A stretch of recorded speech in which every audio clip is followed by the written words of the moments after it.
और समझना चाह रहा था कि अगर जी देखो, मैं मैं आप कहते हो कि अल्लाह तक पहुँचने के लिए आपको नमाज़ और जो भी आपके जो नियम है, आप उसको फ़ॉलो करते हो, आप अल्लाह तक को कनेक्ट कर सकते हो, अल्लाह तक पहुँच सकते हो। अगर मैं एक काफ़िर बंदा है या कोई भी वो है, वो किसी भगवान की ओ एक पूजा करता है मिनट या सूर्य किसी सूर्य एक मिनट सूर्य एक मिनट सॉरी इधर से जारी कर रहा। अस्सलाम वालेकुम अली भाई, अहलन व सहलन जनाब, वेलकम। वालेकुम अस्सलाम रहमतुल्लाहि व बरकातुहू। माशाल्लाह आमिर भाई, बहुत शुक्रिया। बहुत ज़बरदस्त और खूबसूरत गुफ्तगू चल रही है। आप गुफ्तगू कंटिन्यू रखिए, माशाल्लाह बहुत मज़ा आ रहा है।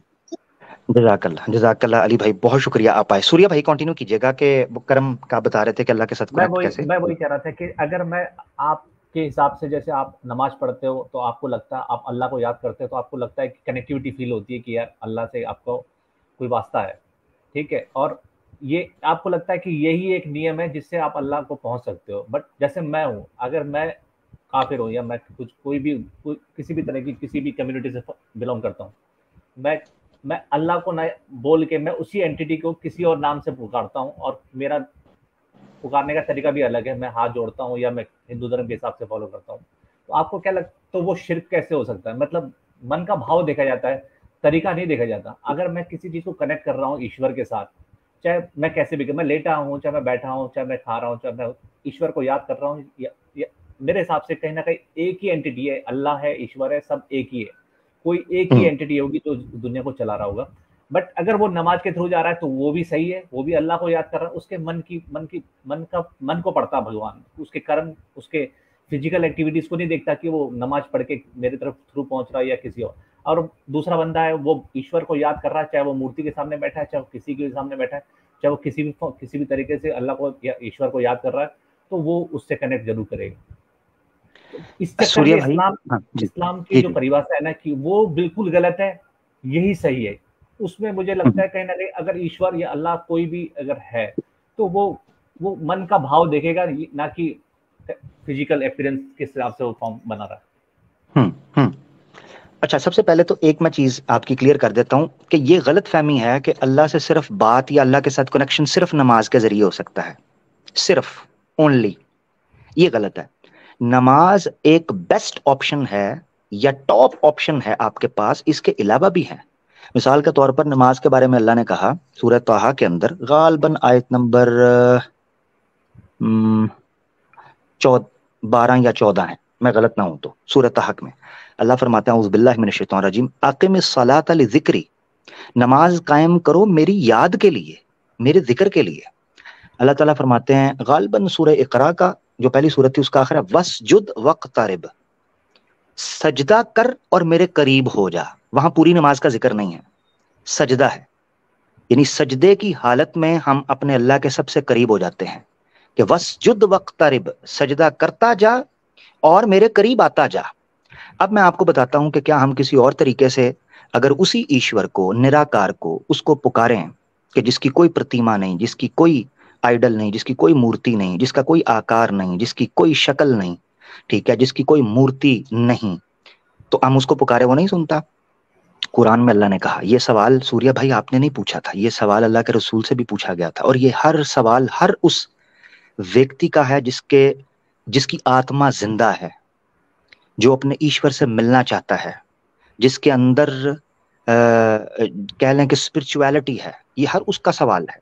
तो उसका जवाब अल्लाह ने दिया, व इज़ा सअलका इबादी अन्नी, ऐ मेरे नबी, ये मेरे बंदे तुझसे ये पूछ रहे हैं कि वो अल्लाह हमसे बात, हम उसको पुकार सकते हैं, हम उससे बात, हमें सुनेगा। इबादी अन्नी फ़इन्नी करीब उजीबु दावत दाई इज़ा दान, ऐ नबी उनसे कहें वो मुझे पुकारे तो सही, मैं उनको सुनता हूं। किसने कहा मैं नहीं सुनता?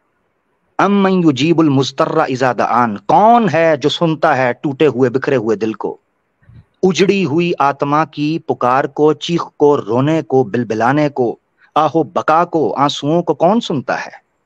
बताओ तो सही। तो ये चीज कि सिर्फ नमाज के जरिए उसको पुकारा जा सकता है, नहीं, उसके अलावा भी है, उसके अलावा भी पुकारा जा सकता है, ऐसी कोई बात नहीं। एक तो एक इस्लाम तो ने, ये चीज, जैसे ये इस्लाम ने ये चीज दिक्कत मैं आगे कहाँ चल करती रहा है? हाँ, हूँ। एक चीज मैं आपको लेके चलता हूं। अब आ जाती है ये चीज कि मिसाल के तौर पर आप ये समझते हैं कि मैं ईश्वर अल्लाह सब एक हैं, मैं उसको अपने तरीके पर पुकारना चाहता हूं, बिल्कुल पुकारिए।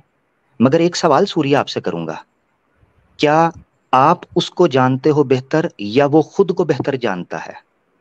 मिसाल के तौर पर मैंने आपसे पहले भी एक भाई को मिसाल दी थी, आपको भी देता हूं, शायद आपको समझ आ जाए और आशा करता हूं आ जाएगी। सूर्य भाई, आप मुझसे मिलना चाहते हो, आप अपनी मर्जी से किसी एड्रेस पर पहुंचोगे या मैं आपको बताऊंगा कि मेरा घर किधर है, वो एड्रेस दूंगा तब आपको पता चलेगा? सूर्य भाई, मेरा क्वेश्चन एक्चुअली में ये हो जाएगा कि नहीं नहीं, मेरे साथ तो चले। हाँ, ऑनेस्टी के साथ जी, बातें इधर की उधर हो जाती। नहीं नहीं, बेफिक्र रहें, बेफिक्र रहें, ऑनेस्टी के साथ मेरे साथ चले। आपने मुझसे आपने मेरे मैं आना चाह रहा हूँ, मैं आपके साथ चलूंगा, बेफिक्र है, मैं आपके तरीके को नकारा नहीं, याद रखे। मैंने ये नहीं कहा कि ईश्वर तक पहुंचने या ईश्वर से कनेक्ट होने का सिर्फ नमाज रास्ता है, वो तो कुरान भी नहीं कहता कि सिर्फ नमाज है, नहीं नहीं, दुआ है, दुआ नमाज के बाहर भी है। चलो एक और आयत ले लो, अल्लाह ताला फरमाते हैं, ए नबी, कुरान की आयत है जिसमें सूरह इसरा की आखिरी आयत है जिनमें बयान किया गया है कि अल्लाह को याद करो, लेटे हुए, बैठे हुए, चलते फिरते हुए, अपनी करवटों के अंदर अल्लाह को याद करो, अल्लाह के साथ ताल्लुक कायम करो। तो हमारे लिए अल्लाह से ताल्लुक कायम करने के लिए सिर्फ मस्जिद जाना ही नहीं है काफी, यानी मस्जिद ही नहीं है सिर्फ अल्लाह के साथ कनेक्शन जोड़ना, हम उसके बगैर भी कर सकते हैं, मस्जिद के बगैर भी अल्लाह के साथ बात हो सकती है, उसके साथ ताल्लुक कायम हो सकता है, ठीक है ना। तो एक तो ये चीज है। अब मैं आपसे जो मिसाल दे रहा था ना, वो समझना पड़ा था, क्योंकि आपने पूछा कि क्या आप ये कहते हैं कि सिर्फ नमाज ही है, मुसलमान कह देते हैं कि भाई नमाज ही सही तरीका है, उसके अलावा सारे गलत हैं। पहली बात यह है कि मैंने ये आपको बताया कि सिर्फ अल्लाह तक पहुंचने के लिए सिर्फ नमाज ही नहीं इस्लाम ने भी की, उसके अलावा भी दुआएं हैं, उसके अलावा तरीकाकार हैं, उसके अलावा अच्छे काम हैं, अल्लाह के सच बोलना भी, मिसाल के तौर पर अलैकुम बिस्सिद्क, सच बोलना भी अल्लाह के करीब कर देता है। हाँ, सबर करना भी अल्लाह के करीब, मुश्किलों में सबर करना भी अल्लाह के करीब करता है। सूर्या, मिसाल के तौर पर आप पे कोई समस्या आई, दुर्घटना आई, आपने सबर किया, आप ईश्वर के करीब हो जाओगे, इस्लाम कहता है आप करीब हो जाओगे, आपको मुश्किल आसान हो जाएगी आपकी। मगर अभी मैं जो उदाहरण दिया था उसमें मेरे साथ चलना है। सूर्या भाई, आप मुझसे मिलना चाहते हो, आप अपनी मर्जी से ऐसे ही किसी घर चले जाओगे या मैं आपको जो एड्रेस दूंगा, जो मैं आपको बताऊंगा, उसके पर आप आओगे तो मेरी मुलाकात होगी? एड्रेस होगा तो हम जाहिर है जल्दी से पहुंच जाएंगे, जल्दी से पहुंच जाएंगे, और ऑब्वियसली एड्रेस मैं ही बताऊंगा कि मेरा एड्रेस कौन सा, तभी आपको पता चलेगा। अली भाई को तो नहीं मेरे एड्रेस का पता होगा, या कोई दूसरा बंदा तो नहीं बताएगा, ठीक है ना। यानी मेरा एड्रेस मैं ही बताऊंगा ना, ऐसे ही है ना। जी जी हाँ, अब आप ना तसल्ली से, इस पर मैं ज्यादा बात इसलिए नहीं करूंगा क्योंकि ये तहकीक का विषय है, तहकीक के विषय से मुराद ये रिसर्च का इशू है। तो अभी चूंकि आपके लिए पढ़ना बहुत जरूरी है, अभी आप देखो तो आप ये तसल्ली से देखिएगा। अब मैं आपको सिर्फ एक रास्ता दिखाने के लिए एक बात करने लगा हूं। सूर्या भाई, तसल्ली से बैठना, कंपैरिजन करना कि प्रार्थना का, उपासना का या ईश्वर के साथ ताल्लुक कायम करने का जो तरीका इस्लाम ने बताया है और जो सनातन धर्म ने बताया है, उसमें से ऑथेंटिक कौन है, chain wise, research wise, essence wise, word wise, हर तरह, स्पिरिचुअल वाइज। मिसाल के तौर पर सनातन धर्म के अंदर जो उपासनाएं आप तक पहुंची हैं, प्रार्थनाएं पहुंची हैं, एक की दूसरी है, दूसरे की तीसरी है, चौथे की पांचवी है। एक दूसरे, कोई कहता है योगा करें, कोई कहता है तपस्या करें, कोई कहता है दर्शन ज्वाइन करें, कोई कहता है आश्रम में जाएं, कोई कहता है विवाह करें। हर तरह की मुख्तलिफ चीजें आपको मिलती हैं, और मजे की बात तो यह है कि उनकी ऑथेंटिसिटी कंफर्मेशन ही नहीं है। यानी अगर मैं आपसे अभी पूछना शुरू करूं कि जो प्रार्थना आप तक पहुंची है या जो चीजें, जो तरीकाकार आप तक पहुंचा है, इसकी कोई चेन है कि ये कैसे आप तक पहुंची?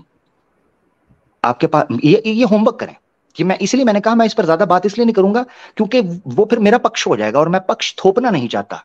मैं चाहता हूं जो मैंने आपको सिर्फ एक पॉइंट दिया है ना, कि नमाज के अलावा भी, यानी सलात के अलावा भी अल्लाह से गुफ्तगू करने के तरीके खुद इस्लाम ने बयान फरमाए हैं के हैं। मिसाल के तौर पर एक और आयत ले ले, सूरह अनकबूत की आखिरी आयत है, अल्लाह फरमाते हैं वल्लज़ीना जाहदू फीना लनहदियन्नहुम सुबुलना, जो ईश्वर की तलाश में, खोज में निकलते हैं, उनके लिए कई रास्ते खुल जाते हैं। इससे भी पता चलता है कि रास्ते कई खुलते हैं उस तक पहुंचने के। ये बात समझ आती है। मगर बात यह है कि कोई भी समझदार इंसान होगा वो सबसे अपडेटेड, सबसे फैसिलिटेटेड और सबसे सिक्योर रास्ते को अपनाएगा, ताकि वो किसी भी दुर्घटना, समस्या और अनहोनी से बचते हुए ईश्वर के पास जल्द से जल्द पहुंचे। जैसे कोई बच्चा अपनी माँ के पास पलटता है, जल्दी से दौड़ता गिरता पड़ता कि कैसे भी अपनी माँ के पास पहुंच जाऊं, ऐसे मनुष्य को चाहिए कि अपने ईश्वर के पास अच्छे तरीके से सोच समझ के जल्दी से पलट आए। ठीक है, अब ये मैंने आपके सामने रख दिया कि ये रिसर्च का विषय है। जाइए, तहकीक कीजिए, धर्मशास्त्र पढ़िए, उस पर खोज कीजिए कौन सी चीज जेन्युइन सूत्रों से हम तक पहुंचती है और किस चीज के अंदर खुद सनातनी कह चुके हुए हैं कि इसमें मेल मिलावट मौजूद है, और जिसको खुद सनातनी कुछ वैल्यू वर्थ करते ही नहीं है। जी मेरा भाई सूरी भाई। जी आबिर भाई, मेरा क्वेश्चन एक्चुअली में थोड़ा सा अलग है कि जी ईश्वर तक पहुंचने के लिए मेरा क्वेश्चन ये था कि मैं उसको, जैसे आप घर बैठ के ईश्वर को याद करते हो, ठीक है, तो आप आपके मन का जो भाव है ना, मेरा भाव कहने का मतलब जो जिस भाव से आप उसे याद कर रहे हो, ठीक है, आप उससे कनेक्ट कर सकते हो। अब वही भाव अगर सपोज करो कि आप अपने घर से नमाज पढ़ते हो तो आपकी नमाज कबूल हो गई। समझ गया सूर्य भाई, समझ गया। हाँ तो वो होगा ना, उसका तो जवाब दे दिया मैंने। बिल्कुल आप ठीक कह रहे हैं। मैं एक क्वेश्चन पूरा कर देता हूँ, जी जी बात रख देना। ठीक है, आप नमाज घर से पढ़ते हो तो आपकी नमाज कबूल हो जाती है, करेक्ट? हाँ, नमाज पढ़ूं, मस्जिद में पढ़ूं, घर में पढ़ूं, तो करेक्ट, कबूल हो जाती है। जी जी जी। अगर मैं घर पे पूजा करता हूँ, चाहे मैं मेरे सामने कोई मूर्ति हो या ना हो, बट मैं जब भगवान को याद करता हूँ, ईश्वर को याद करता हूँ, तो मैं भी मैं भी ये समझता हूँ कि मैं कनेक्ट होता हूँ, मतलब हमारी बातें भगवान सुनता है। ठीक है, अब मैं वहीं से, अब घर से मैं अपने मंदिर जाता हूँ, चाहे वहाँ मूर्ति है या नहीं है, मैं कनेक्ट करता हूँ अपने भगवान को, अपने ईश्वर से। ठीक है, अपने मेरा मन का भाव पहुंचता है, ना कि मेरे फिजिकल सराउंडिंग जाती है ऊपर। ठीक है, मेरा कहने का मतलब है कि मैं कहीं भी हूँ, चाहे वहाँ मेरे सामने मूर्ति हो, मूर्ति नहीं भी हो, या कुछ भी हो, कहीं भी हूँ मैं, अगर मैं भगवान को याद करता हूँ तो मेरी मन की बात जाती है और मैं उनको कनेक्ट करता हूँ। इसलिए बट इस्लाम में ये कहता है कि आप अगर मूर्ति के सामने बैठ जाओगे तो आप काफिर बन जाओगे। ये ऐसा पॉसिबल कैसे हो सकता है कि बंदा याद भगवान को कर रहा है, बट मूर्ति आ गई, अब मूर्ति को हटा दो तो दीवारें हो गई, तो आप कहीं भी बैठो आप याद करोगे ना। बट इस्लाम वहां पे फेल हो जाता है कि भाई मूर्ति आ गई, अब आप काफिर हो, अब चलोगे जरूर। नहीं, वो गलतफहमी है। गलतफहमी ये है कि मजे की बात तो ये है कि कुरान तो बहुत बाद, कुरान तो आया 1400 साल पहले, वेद तो उससे भी पुराने थे। मुझे वेद से मूर्ति पूजा दिखा दे। मसला मूर्ति पूजा का है। मैंने अभी आपने जो बात की थी उस पर मैंने कहा था, बिल्कुल जरा सुनिएगा, जरा सुनिएगा। हाँ, मूर्ति पूजा की अगर जरूरत नहीं है तो बैठे हैं, मैंने तो खुद कहा है आपको, आप पुकारेंगे ना, अम्मा युजीबुल मुज़तर्रा इज़ा दआन। अल्लाह फरमाते हैं कौन है जो दुखी की पुकार सुनता है। क्या दुखी सिर्फ मुसलमान होता है? हैं? दुखी सिर्फ मुसलमान है? नहीं, हिंदू भी हो सकता है, काफिर भी हो सकता है, ईसाई हो सकता है, यहूदी दुखी हो सकता है। उनकी पुकारें कौन सुनता है? प्रार्थनाएं कौन आपको क्या लगता है कि आपको रिज़्क कौन देता है? क्या मुसलमान ये मानते हैं कि आपको रिज़्क को गणेश देता है, या शिव जी देते हैं, या विष्णु देते हैं? नहीं, मैं ये मानता हूं कि वही ईश्वर है, अकेला, तन्हा, यक्ता, जिसका कोई प्रतिमा नहीं है, ना तस्य प्रतिमास्ते, यजुर्वेद में लिखा, उसकी कोई प्रतिमा नहीं है, वही रिज़्क देता है आपको। मेरा मानना, मुझे भी वही देता है, आपकी पुकार भी वही सुनता है जो मेरी सुनता है, आपके दुख और दर्द का मदावा भी वही करता है जो मेरा करता है। वेद में भी लिखा है कि उसके कई भिन्न भिन्न प्रकार के उसके नाम हैं, अच्छे नाम जितने हैं उसके हैं। उससे मुराद ये नहीं है कि मूर्तियां बना लो, वेद में तो नहीं। अब ये असल में गिला ये हो गया मुसलमानों ने, असल में हुआ ये है कि वेद को गुजर गया था बड़ा समय गुजर जाने की वजह से, और जनरेशंस आफ्टर जनरेशंस जब मूर्ति पूजा स्थापित हो गई, स्थिर हो गई उस मुआशरे सोसाइटी में, इस आर्यावर्त कर लें या हिंदू या भारत कर लें, इसमें जब मूर्ति पूजा बैठ गई ना, तो लोगों को याद ही नहीं रहा, उनकी मेमोरी से अरेज हो गया कि मूर्ति पूजा तो बाद में आई थी, ये तो पहले नहीं थी। इस्लाम ने जब दोबारा उस बात को यानी कुरान में, इस्लाम ने नहीं, हमारा मानना यह है कि सारा धर्म, जो धर्म ईश्वर की तरफ से आया वो एक ही धर्म था, इस्लाम। ठीक है, हमारा मानना यह है। तो सनातन धर्म में भी वो बातें जो कुरान के साथ मैच करती हैं, मुझे मानने में कोई आपत्ति नहीं है कि वो ईश्वर की तरफ से हैं। जैसे ये मोनोथिज्म की बात कर रहा हूं, जो मोनोथिस्टिक अप्रोच है, तो सूर्या भाई, कुरान पर तो बाद में आप बात कीजिएगा या देखिएगा, कुरान आने से पहले वेदास में ही ये बात कर दी गई थी कि मूर्ति पूजा है ही नहीं है, वो तन्हा है, उसका कोई भी सानी नहीं है। ना उपनिषदों में लिखा है, ना वो जना है, ना जना गया है, ना उसकी आगे से कोई संतान है, ना वो किसी की संतान है। उपनिषद पढ़कर देखें। मकसद कहने का ये है कि जब तक आप, मिसाल के तौर पर आप कह रहे हैं मैं एक बंद कमरे के अंदर जहां कोई मूर्ति वगैरह नहीं, तो कहते हैं दीवार है। आप किसी मुसलमान से पूछें, वो दीवार को सोच के पूजा करता है, दीवार को देख के? ना आप ऐसे करते हैं, आप भी दीवार को देख के तो नहीं करते। मगर मूर्ति एक प्रॉपर आकार है जिसको जब तक रखा नहीं जाता वो चीज मंदिर नहीं। मिसाल के तौर पर आपका एक शास्त्र है जिसको बोलते हैं अगस्त्य शास्त्र, ठीक है, सॉरी अगामा शास्त्र। अगामा शास्त्र आपको पता है सूर्या भाई? नहीं। हाँ पढ़िएगा, मुझे पता है ना, तकरीबन उसकी पीडीएफ अभी मिल जाएगी, क्रक्स निकाल के 1819 सफे की, यानी 18 से 19 पेजेस की, मगर वो है डिटेल में। अगामा शास्त्र, अगामा शास्त्र के अंदर डिटेल बताई गई है कि मंदिर कैसे बनेगा, मंदिर कंप्लीट कैसे होता है। आपको जानकर हैरानी होगी कि अगामा शास्त्र में लिखा है कि मंदिर में मूर्ति जो है वो किस प्रकार रखी जाएगी, नॉर्थ में, ईस्ट में, किस जगह पर रखी जाएगी जब तक मूर्ति नहीं आएगी। अच्छा, स्नान करने की जगह कौन सी है, हवन करने की जगह कौन सी है, मंडप कहाँ लगेगा, ठीक है, बलिदान कहाँ दिया जाएगा, और वेदास कहाँ पढ़ी जाएंगी, ये सारी चीजें अगामा शास्त्र बताता है, ठीक है। मैं ये कहता हूं, जो ईश्वर इस पूरी सृष्टि का, इस पूरे ब्रह्मांड का निर्माण करने वाला है, इसकी उत्पत्ति करने वाला है, उसको मंदिरों में, इन छोटी छोटी मूर्तियों में कैद करने की कोई जरूरत नहीं है, कोई जरूरत नहीं। तो ये कहना कि मंदिर तब तक मुकम्मल कंप्लीट ही नहीं होगा जब तक मूर्ति स्थापित, वहां पर मूर्ति की स्थापना नहीं होगी। हमारा मसला ये है, या इस्लाम का या वेद का भी इवन मसला ये है। तो मकसद कहने का ये है सूर्या भाई, आप बंद कमरा कीजिए, उसमें बैठकर जिस तरह आपको अच्छा लगता है, आप ईश्वर को पुकारना चाहते हैं, सत्य की बात करना चाहते हैं, करें। मैंने आपको बताया मुझे गायत्री मंत्र बहुत पसंद आया, क्योंकि इसमें ईश्वर से यह प्रार्थना की गई है सत्य दिखाए, ज्ञान प्राप्त हो, आपको नॉलेज मिले, आप सत्य को स्वीकार करें। तो गायत्री मंत्र मैं पढ़ता हूं, मैं तो गायत्री मंत्र पढ़ता हूं। तो जो चीज शिर्क ना हो, यानी एक ईश्वर के अलावा किसी दूसरे की उपासना प्रार्थना न की जाए और किसी दूसरे के सामने सजदा ना किया जाए, हमें कोई मसला नहीं। अब कहा जा सकता है काबे के अंदर भी तो पूजा की जाती है ना, काबा हमारी तरफ से जो है ना वो कितनी बार गिरा है। जब काबा नहीं था तब ईश्वर की पूजा नहीं होती थी? होती थी। और काबे का पूरी हमारी सलाद के अंदर जिक्र ही नहीं है। तो ये बड़ी पुरानी बातें हो चुकी हैं काबे के ऊपर, मुझे यकीन है आप नहीं वो बात करेंगे। मगर जो दीवार की बात की गई, मुसलमान दीवार को तो देख के पूजा नहीं करते, वो दीवार गिरा दो, खुले आसमान में, खुले जंगल में भी करते हैं। इसी तरीके से आप भी करते हो। सनातन धर्म में भी उपासना प्रार्थना का खुले में यही तरीका था, नेचर के साथ जुड़ना, अपने आप को ईश्वर के साथ कनेक्ट करना, वो करें, उसमें मुझे भी आपत्ति नहीं है। मगर ये जरूर याद रखिएगा कि मनुष्य को चाहिए कि वो हमेशा रिसर्च में रहे, ज्ञान प्राप्त होता रहे उसे, और वो जानता रहे कि सत्य क्या है और ईश्वर के करीब चीज क्या है, आपको पता चल जाएगा, कोई ऐसा मसला नहीं। ठीक है मेरे भाई? जी अमीर भाई, मेरा क्वेश्चन थोड़ा सा वहीं अटक रहा है कि पूजा तो मैं कर रहा हूँ ना ईश्वर की, जी जी जी, मेरे ख्याल से अगर आपका सवाल वही है ना, तो आप फिर प्रश्न देखिएगा या फिर नए सिरे से अगर कोई बात इस पर गौर कीजिएगा। जो मैंने 3-4 चीजें बताई हैं, जैसे मैंने रिसर्च का आपको कहा, इसके अलावा मैंने कहा थोड़ा सा प्रार्थनाओं को देख लें, वर्ड्स पर जाकर स्टडी करें, देखें कि इस्लाम में जो प्रार्थना की जाती है उसके शब्द क्या हैं, उसका अर्थ क्या है, जो अर्थ ज्यादा प्यारा है उसकी तरफ देखें, कौन से स्ट्रॉन्ग वर्ड्स हैं, ये भी तो होता है ना।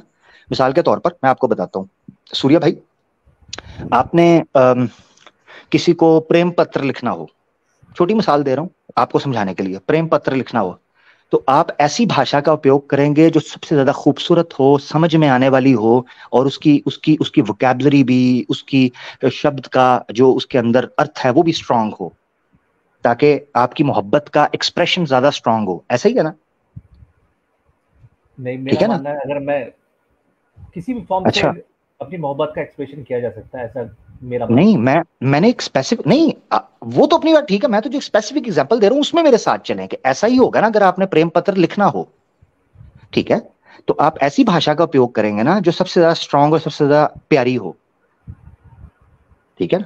मैं तो इसीलिए तो मैं इस पे कह रहा हूँ, इसी चीज पे तो हमारा ये क्वेश्चन है कि आप ईश्वर को किसी भी फॉर्म, किसी भी तरह से प्राप्त कर सकते हो, ना कि एक ही रास्ता जो दिया है इस्लाम। मैंने ये कहा, मैं ये कह रहा हूं, मैंने ये कहा ही नहीं है कि किसी भी, मैं कह रहा हूं सबसे बेहतर में करोगे।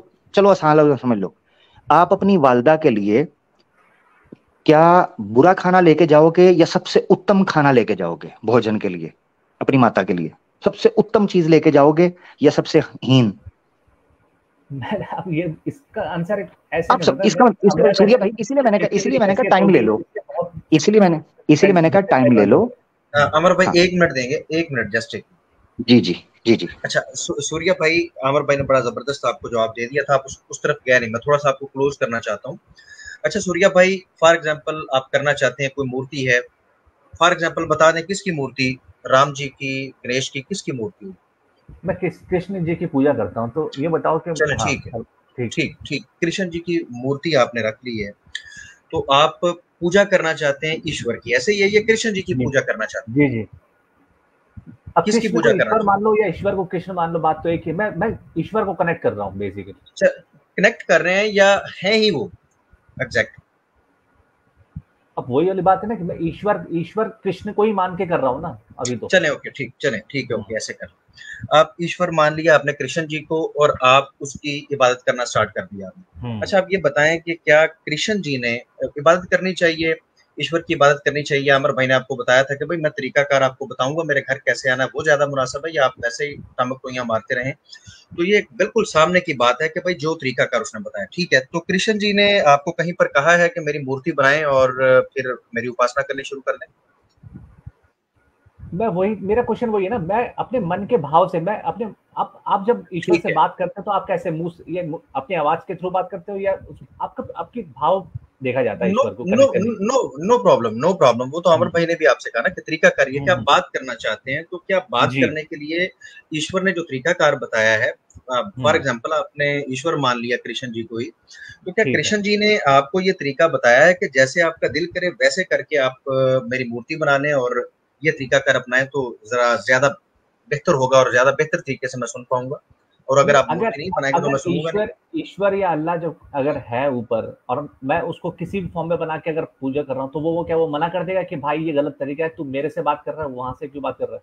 वो तो मेरे नहीं, मन के भाव को देखेगा ना, यार ये तो बंदा कुछ मांग रहा है, कुछ मुझसे बात कर रहा है, मेरे को नो कुछ प्रॉब्लम, तो चाह रहा है। उसने कहा तो है कि मुझसे मांगो मैं अता करता हूँ, लेकिन वो कहता है कि बीच में ये जो चीज आप लेके आ रहे हो ये मैंने नहीं बताई। अभी आपसे मैंने स्पेसिफिक पूछा कि आप कृष्ण जी की ही बात कर रहे हैं, तो क्या कृष्ण जी ने आपसे कहा? तो आपके पास इसका जवाब नहीं था, क्योंकि उन्होंने नहीं कहा। तो जो तरीका उन्होंने कहा ही नहीं, आप क्यों करना चाहते हैं? आप ये सोचे ना कि कहा नहीं कहा की बात को अभी मैं हटा के चलते हैं। आप अपने तौर पे सोचें कि अगर मैं किसी को याद कर रहा हूँ, नहीं नहीं, जैसे सॉरी मैं सॉरी किसी सॉरी सॉरी सॉरी पिताजी को सॉरी याद सॉरी करता सॉरी हूँ। सूर्या भाई, एक तो टाइम काफी हो गया, दूसरा ये है कि जी, अली भाई ने मेरे ख्याल से जितनी अभी बात की है ना, ये वो मेरी रिपीट सारी हो रही बात के है। ऊपर वजनी, वो सारी वजनी बात है मेरी बात से भी। मेरी सारी, हालांकि मैं इस्लामिक पॉइंट ऑफ व्यू से रख रहा था पूरी नेक नीति, मगर जो अली भाई ने बात किया वो मेरी सारी बात के ऊपर वजन, उसकी वेट ज्यादा है। अभी आपने एक मिसाल के जरिए खुद कहा कि ऑब्वियसली जहां मैं बताऊंगा वहां आप आएंगे तो हमारी मुलाकात होगी। फिर आप कह रहे हैं अभी मैं ये मानकर चल रहा हूं कि नहीं कहा, मैं अगर मैं करना चाहता हूं क्यों कर, सूर्या भाई खुद सोचें, थोड़ा रेशनैलिटी को भी यूज करें, थोड़ा दिमाग भी रखें कि जिस बंदे ने कहा ही नहीं है आप क्यों कर रहे हैं भाई? कैसे कर सकते हैं? और गलत क्योंकि कर रहे हैं ना जब देखो, उस बंदे ने कहा आप ही नहीं। अगर आपको ये लगता है कि अल्लाह ने आपको बोल दिया है कि कुरान में, तो आपको वो तो सत्य भाई लगता है। आप हम मेरी बात सुनो वो सूर्या भाई, सत्य नहीं मानते ना। सूर्या भाई हम्म, काफी टाइम हो गया, अपना ठीक ख्याल रखिएगा, रेपिटेशन हो रही है बात की। अली भाई ठीक है। इनसे इजाजत ले लेना अली भाई।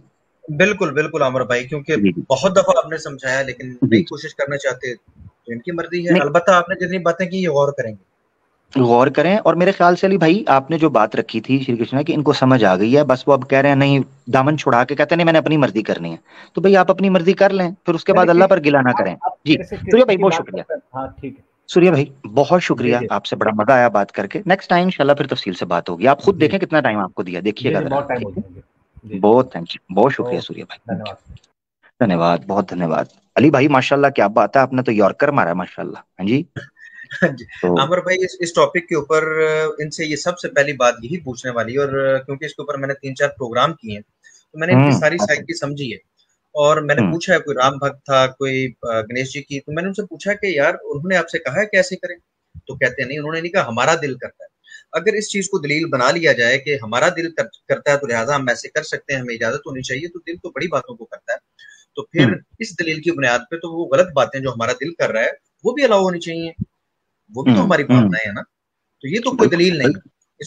लेकिन टाइम बहुत हो चुका था, मैं इसको कंटिन्यू इनके साथ नहीं करना चाहता था, क्योंकि वाकयातन आपने जितना सिंसियरली टाइम दिया, बिलीव करें अमर भाई, जितनी ईमान अफरोज गुफ्तगू आपने की है, हमारे भाई थोड़ा सा गौर करें इसके ऊपर, तो यकीन करें कि आपने बिल्कुल क्लियर करके रखी सारी बात।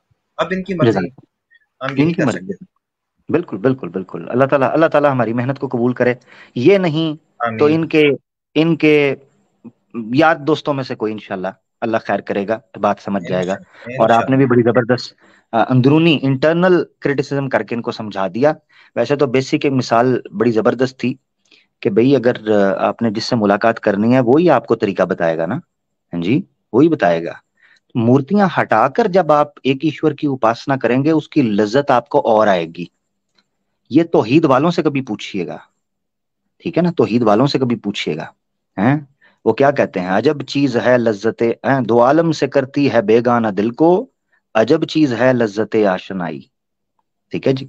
तो जब आपको तौहीद की चाशनी मिल जाती है फिर आप हवाओं में उड़ते हैं जी, फिर आप हवाओं में उड़ते हैं। बेशक, यार रोर भाई हमारे साथ आए हैं जी, वेलकम। ब्रदर राहुल आए हैं, कोई ब्रदर राहुल वगैरह नीचे हैं?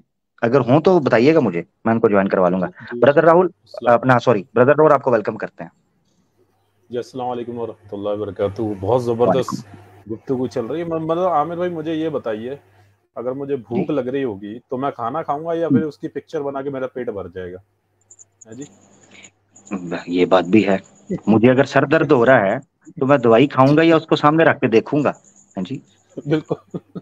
ये बात भी है। मतलब कोई जी जी, फॉर एग्जाम्पल के तौर पे, मतलब जिस जिस भाई ने बोला कि मैं मूर्ति बनाता हूँ, तो भैया तुम्हें पता है क्रिएटर को आप क्रिएशन से बनाएंगे तो फिर क्रिएटर की वैल्यू क्या रहेगी? जबरदस्त। ये जी एक कमेंट भी आ गया, ये देखें। ए निदाय मोइन भाई हैं, वो कहते हैं मेरा दिल कर रहा है कि मैं आमिर भाई को भारत का वजीर आजम मान लूं, तो क्या ये सही होगा? और मैं आमिर भाई के हर हुक्म वैसे ही मानूं जैसे एक वजीर आजम के। सूर्या भाई इस पे भी गौर कीजिएगा, ये दिल का क्या है? हैं जी, दिल का क्या करें साहिब, दिल का तड़दम पम लेंगे ऑन लाइटर नोट। आगे बढ़ते हैं जी, हमारे साथ जुड़े रहिएगा। इधर खुरम भाई भी माशाल्लाह आज हमारे गरीब खाने पर मौजूद हैं, अल्लाह इनको जाए खैर दे। इनकी मौजूदगी में एमी बेंजामिन, ये फीमेल, मैंने पहले भी बताया था, मुझे नाम लगता है, अब पता नहीं भाई हैं या कोई बहन है। एमी भाई, हेलो जी, आपको मेरी आवाज आ रही है? आवाज बहुत कम है आपकी, जरा थोड़ा सा माइक या आवाज को ऊंचा कीजिएगा, या क्या मामला है? अब सही है? नहीं नहीं, कम है अभी भी। अब सही है? अब बेहतर है? नहीं नहीं, ऊंची करेंगी तो आएगी ऊंची। अच्छा, अब तो बेहतर होगी। हाँ अब मुझे आ रही है, पब्लिक बता देगी। ये आवाज आप लोगों को नीचे आ रही है जी? बहुत जी बहुत आप कम आ रही है, बहुत ज्यादा कम। बहुत, मेरे जी जी फोन बहुत कम आ रही। फॉल्ट है, मैंने पहले भी आपसे बात की थी, आपको यही प्रॉब्लम थी, तो उसके लिए माजरत। मैं सवाल चले मैं कोशिश करता हूँ, मैं आपके लिए स्पेशल जो है ना, क्योंकि आप सिस्टर हैं और स्पेशल आई हैं, तो मैं आपको टाइम आपका नहीं, ऐसा नहीं करूंगा आपके साथ ज्यादती करूं। ठीक है, तो जो है वो हम ऐसे कर, अच्छा जुल्फकार भाई के मैसेज आए थे, I am really sorry. Ali भाई आपको ज्यादा वेट तो नहीं करना पड़ा था? मैंने अभी देखे मैसेजेस। नहीं नहीं, नो प्रॉब्लम, ओके। ठीक है, मैं बड़ी माजरत चाहता हूँ। असल में वो नो दूसरा फोन है ना, उसको मैं अपने साइड पे रख के वॉक करते करते बात करता रहता हूँ, वो मेरे लिए इजी रहता है फोन से ना। Problem, no problem. तो लैपटॉप के करीब मैं तभी जाता हूँ जब कोई सनातनी मुझे कहता है कि अब मैंने रसगुल्ला खाना है, तो फिर मैं उसको फिर डब्बा खोलता हूँ, रसगुल्ला खिलाता हूँ। ठीक है ठीक है। तो उसके अलावा मैं नहीं जाता। अच्छा सिस्टर आप बात कर लें, ऐसे करते हैं कि आपकी कम आवाज से ही हम गुजारा करेंगे आज, कोई बात नहीं, बोले आप। जी जी, थैंक यू। अच्छा, ये इससे पहले जो आपकी डिस्कशन हो रही थी ना सूर्या भाई से, जो वो जी कह जी रहे थे कि मैं कुछ भी बना देता हूँ, तो मैंने ऋग्वेद पे रिसर्च की है। तो रेफरेंसेस के साथ या तो मैं कमेंट्स में लिख देती हूँ या मैं आपको बता देती हूँ कि भगवान ने ये कहा है कि सिर्फ उसी की ही तारीफ करो और उसके अलावा किसी की मत करो। तो इसमें कृष्णा और सारे नलिफाई हो जाते हैं according to Rigveda, not Quran. Hmm तो हम्म ये पॉइंट था, इसमें शायद आपकी हेल्प हो। और दूसरा ये पूछना था कि आपने वो प्रॉमिस किया था KGF 3 का और बाहुबली का, तो वो आप क्यों नहीं कर रहे?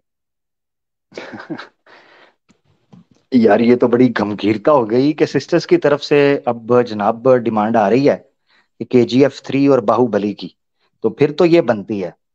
तो बस अब यही समझें कि बहुत जल्द